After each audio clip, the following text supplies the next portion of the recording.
What's going on there, folks? Good morning, good afternoon. It is the Earthmaster here, back on this finally Friday end of the work week and a rainy day here in Northern California again. Got about 50 degrees and picked up just about another inch of rainfall overnight here in soggy Northern California. The latest quake, a 2.0, showing up in the beautiful state of Oklahoma. Looking at the last 24 hours of earthquake activity here listed on the globe, still shows our main primary spot here of interest right around the Indonesia area northward up to about the Taiwan area. This has seen a major increase in swarming over the last couple days here with very minimal earthquake activity elsewhere around the globe. Nothing like that here as what we're seeing around the Indonesia area and areas. It looks like it's starting to backbuild a little bit around the Papua New Guinea area. A lot of strain, a lot of westward pressure movement built up into that area. All right, let's go ahead and check out the latest activity here on the USGS map. Of course, as the train comes by, don't worry, it's going to get louder here in just a second. So it never fails. I don't know why we're having a lot of train traveling through here recently here in Northern Cal. All right, there's some of the activity into the Indonesia area. Now remember, there's a lot more earthquake activity upstream here along the Philippine Trench and areas around Taiwan as well, but they're below the 4.0 threshold. 2s and 3s mostly up here, but we have seen some 4s, upper 4s listed up here overnight and this morning time period with a 4.8, the latest earthquake back building here around the New Guinea area. So we'll watch that, right? A lot of strain building up here in the west of this area where we've been seeing that deeper movement quakes here. Oh, goodness, I picked the perfect time to do an update, right? It never fails. Never fails with the train. But it is Friday the 13th, and so far I haven't had any bad things happening. That's good. So 4.5, 4.4 into the area of Fiji. We have seen a lot of deep earthquake activity here recently. Deep, talking some below the 600 kilometer threshold. And that ultimately it's applying westward pressure movement here along this area. Now, let me bring up the general plate movement map here. I should have it up by now, but you know, it's just one of those things I keep forgetting. General plate tectonic boundaries here shows the GPS movement, the general plate movement of the Pacific plate heading to the northwest. You got the Australia plate here heading to the northeast. Filipino plate heading to the west as well. So there's a lot going on here in this area around Indonesia and also the areas around the Philippines. With this deeper earthquake activity here around Fiji, we've only seen a little bit of upstream earthquake activity towards the trench region, upstream of the deeper areas there. And sometimes we'll see that activity really light up and create some large earthquakes upstream, but I don't think there's enough built-up strain there in this area currently to see a large earthquake. A couple months ago, we had quite a few 6s and some 7s here. So we're playing catch-up here with building up. Goodness. We're playing catch-up here with the activity and the strain once again upstream of the subduction levels. So what that's doing is applying further pressure to the west, also interacting here with the Australia plate in this area around Papua New Guinea. A whole lot going on here. You got a lot of crunching going on from the Eurasia plate heading to the southeast. And this whole area has just seen a swarm of earthquake activity kicking up. Now, there is that quiet zone, again, kind of kicking up around the Solomon Islands area. We did, let me bring back the map here, 7 days, 4.5 and above, and see what we had. We did have that 7-pointer out here. I believe it was a 7-pointer. Yes, around the Vanuatu area. Quite a few other quakes in there as well. So this region has been hit. You kind of have to look at these little quiet zones. I know Papua New Guinea's been hit here in the past couple months as well. Solomon Islands seems to be the zone that could be showing potentially some larger earthquake activity here soon, as they haven't really seen too much movement. The last 30 days of 4.5 and above. Oh yeah. I got my window open here, getting some cool air, fresh air coming in. But also at the same time, a beautiful train horn. All right, so yeah, look at this map here, and you tell me which is missing earthquake activity. What area is kind of lacking in seismic activity? It's going to be the Solomon Islands area. There's all our deeper movement here into the Fiji area, and some adjustment still upstream around the Tonga Trench and Kermadec Trench. But again, we've seen 6s and some 7s out here over the past couple months. So it takes a little bit of strain to build up some further, activity for this region. So we'll watch, I think, the Solomon Islands area. Now this region down here around the Fiji area, within specifically this zone, let me see what we got for historical data here. It's kind of an odd area. It doesn't really see too much earthquake activity. And as you can see here, that's it. Not really, let me zoom in here just a little bit. See where we're at. It's going to be this region right here around the trench area. It doesn't really see too much activity compared to other regions upstream where all the pressure is the greatest. And of course over here to the east where the subduction zone level is. But there is earthquake activity. But I'm more concerned with this seismic gap in between the Indonesia area with that seismic activity really ramping up here. The deep activity here. Further westward pressure movement following some of that deeper earthquake activity here last week. But Solomon Islands here sits in a seismically dead zone currently, and that's not normal. So we'll watch this area potentially for some large-scale activity. Now, the Solomon Islands area, let's go ahead and check out when the last large earthquake activity was out there. We're going to go here to the Earthquake Catalog book, and a pretty cool feature. We're going to go 7.0 and above, because I think that's kind of what it's building up at right now. And we're going to go back to the year. We're just going to go back, we'll go back to the last 5 years or so. 2017, that'll work. Draw a rectangle. We know they get some big earthquakes out here, but I want to see what's been kicking up within the last few years, if there's enough strain built up here, specifically in this area. Let's use this region, and we're going to search it out here real quick and see what we have. We just have one earthquake here in the last 5 years, 6 years or so, 7.0, and that was actually November 2022. Yeah, so that means some of these other areas locally nearby could be on the next on the list here to receive something big. This area does see some large earthquakes, but that's about the only one here in this area in the last 6 years above 7.0. Goodness. All right, so we'll continue to watch that region here for some potential larger scale activity. Now there's the deeper movement here around the Tonga region from last night. No further activity being noted here across the trench or the Kermadec Trench, Tonga or the Kermadec Trench, excuse me. And listed up here on the EMSC globe confirms that. Not a whole lot of activity at all across the area of New Zealand. I'm going to double check here with the GeoNet servers and see what we have for earthquake activity or lack thereof. Looks like a 2.6 there from yesterday, North Island. Couple threes in there over the last couple days as well, but it doesn't look like any type of major movement kicking off here across New Zealand currently. Volcano drums shows about the same thing. No major movement there at the volcanoes. The earthquake drums here, kind of like this layout. Not a whole lot of activity shown up across any of these seismograph stations they have laid out. Things quiet for now. All right, let's see what else we got. California area, seen a little bit of further movement up here along the Cascadia subduction zone just after midnight. Seen a 2.8, 37 kilometers deep into the Cascadia subduction zone. Remember, the Cascadia sits right offshore here, but the further east you go on the map for the subduction level, the deeper it's going to be. And of course, it gets deep as it heads further east here, much deeper than that. But the tremor normally occurs about 35 to 45 kilometers deep. So this is occurring kind of just barely upstream within that zone where the tremor takes place. Now we did see a 3.5 about 2 o'clock in the morning as well.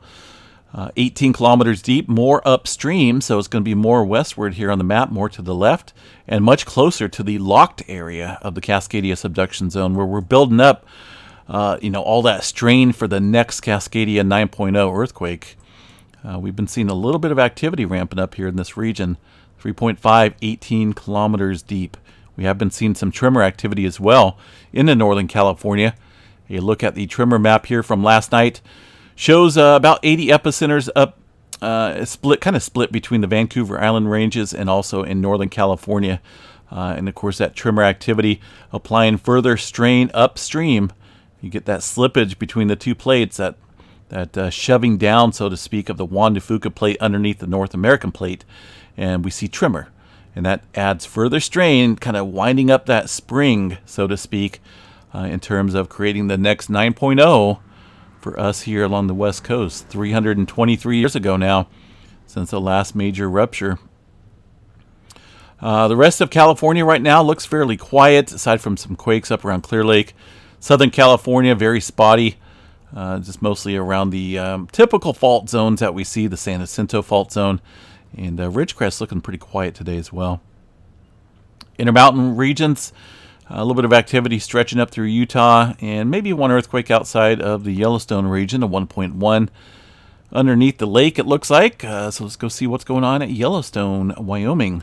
Not a whole lot.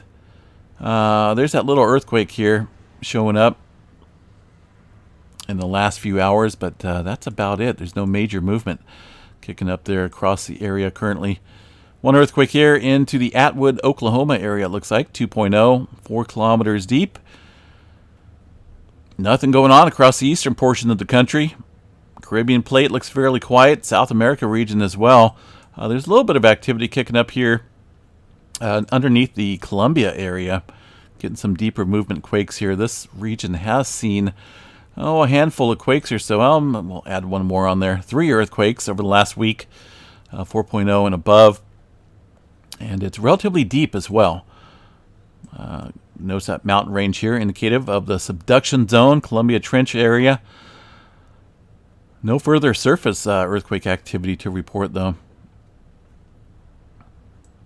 All right, Big Island of Hawaii, not a whole lot going on there today. Just about 5 earthquakes. That's very minimal for this area currently. The largest one of 3.4 from yesterday at Pahala.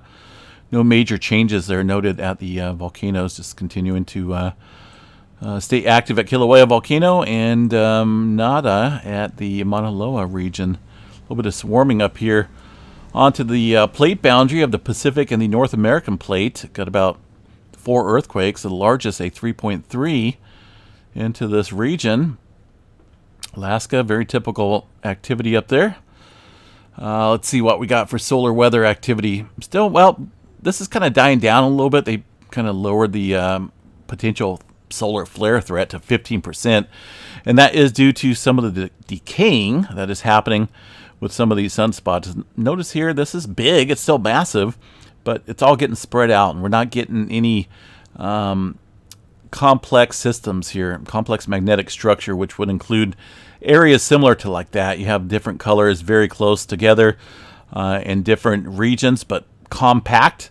That would include like this area over here. This is going to watch that here pretty closely over the next couple days.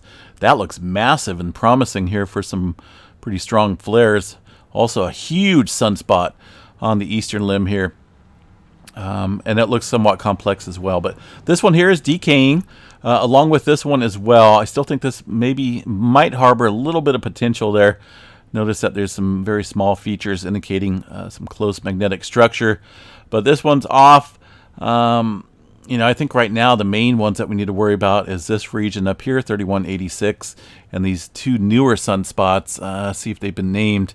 They have not been named yet, but we'll watch those in the coming days as they come around the bend. But 3186, I think, still harbors a potential for some strong flaring. It does harbor a beta-gamma class structure. And looks like right now 10% chance of an X flare, 85% chance for a C flare, M flare at 30 from this regional sunspot. Again, I think that's the most likely region to watch. Here is a little bit of an angle here from view. You can view the solar flares pretty nicely on this type of channel. You can see the brightness indicating some low-grade flaring kicking off from these two massive sunspots. These right here currently facing us are really not creating that special spark, so to speak. But again, don't discredit this one. 3186 looks like it's taking a little pause. But this sunspot here, these a couple big ones coming around, I think that's definitely noteworthy to watch here in the coming days. I think we might have a nice show on our hands once they come around. No major coronal holes facing us, so no major auroras expected for now. Things are relatively stable. There is a little bit of unsettled conditions up there at the higher latitudes, northern Russia area, and that's probably due to a little bit of solar wind stream coming in, and thanks to a little bit of the BZ component here on the interplanetary magnetic field pointing towards the south. That kind of opens up the gate a little bit, opens up the door to allow some solar wind stream to come in. It looks like there's a little bit of density uptick, as well as a slight uptick in speed, allowing for some of those conditions to kick up there at the higher latitudes, but not really forecasted. But then again, you know, it's up there. All right, weather activity here real quick, folks. Northern California, still seeing quite a bit of rainfall coming in. There's our current system bringing in some activity across the area. Tomorrow, Saturday into Sunday and Monday looks pretty wet as well. Expecting another 2 to 3 inches of rainfall from these systems coming up.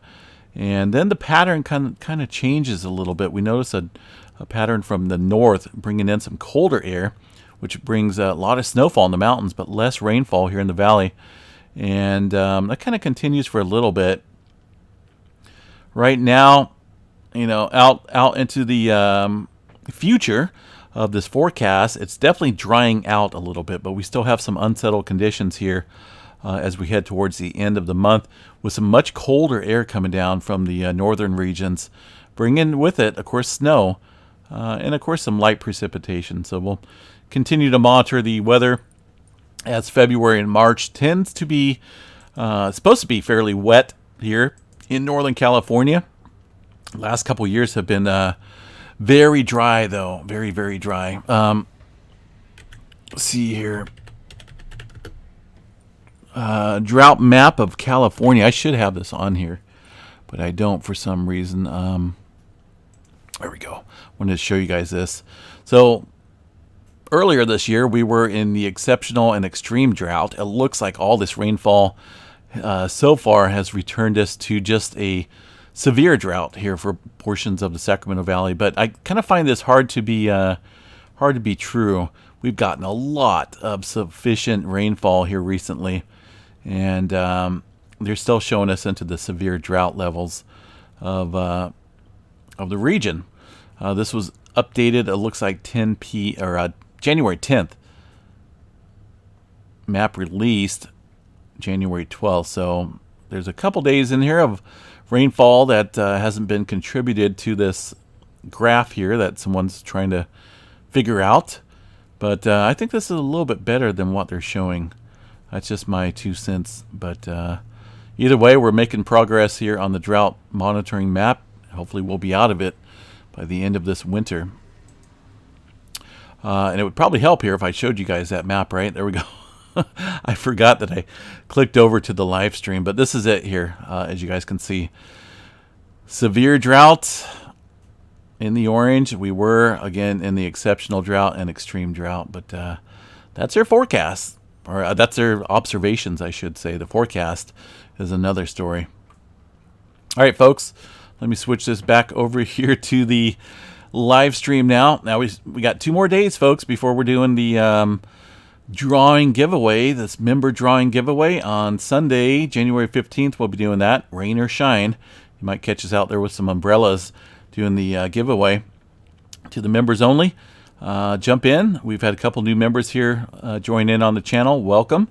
You know, not only do you folks get a chance at monthly drawings to win some prizes, but also there's extra videos, extra content, extra emojis, extra perks and whatnot. Sometimes we'll give some extra perks out there. in terms of well, discounts to the Earthmaster store, and of course extra videos. It's kind of cool to see the behind the scenes stuff here, un-earthquake related. A lot of people don't want that, but that's okay. You know, it's there for the folks that do. But either way, everyone that's a member is entered into the drawing every month here. So another one coming up. $40 either Visa or MasterCard, whichever you want. We can also do like Amazon and stuff like that. Or a mining kit. I think it's a 7-piece mining kit. Geology mining kit, which is pretty cool. Or a t-shirt from the Earthmaster store, which is pretty cool as well. You get to pick out a cool design, and we'll get that off to you. Either way, it's coming up in a couple days, so make sure you guys are on board with that. And again, welcome to the new members out there. We'll definitely be doing that drawing come Sunday. All right, folks, I'm off here. Have a great day. Stay safe and stay dry. Peace out.